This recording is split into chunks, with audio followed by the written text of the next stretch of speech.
It was 2003 when a passenger train last departed from this station in Phnom Penh.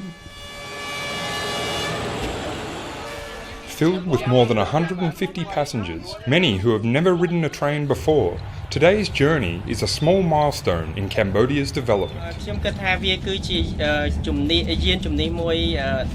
think it's a good alternative source of transportation to a bus, a car, or airplane, and I think the train is safer than a bus. But tourism is just part of the puzzle that Cambodia's railway is trying to solve. The country's infrastructure can barely keep up with its rapidly growing economy.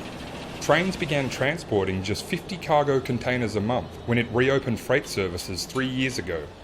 Now the line carries about 2,500 containers per month, many filled with rice and garments for export.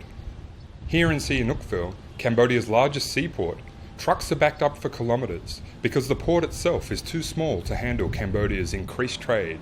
Researchers estimate Cambodia will need between $13 and $16 billion in infrastructure investment to maintain its economic growth over the next 6 years.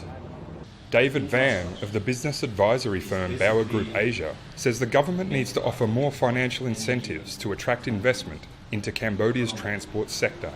In order to attract foreign or local investment into this kind of heavy, capital-intensive infrastructure, it goes back to the same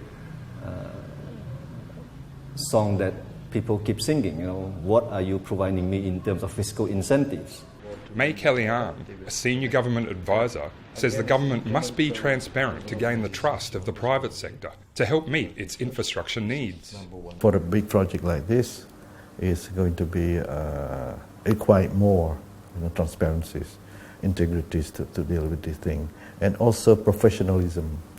Professionalism is another aspect that tend to be lacking. Kalyan adds that the government is already moving in that direction, following a closely contested election in 2013, as voters are demanding more than just a train ride as evidence that Cambodia's infrastructure is being improved.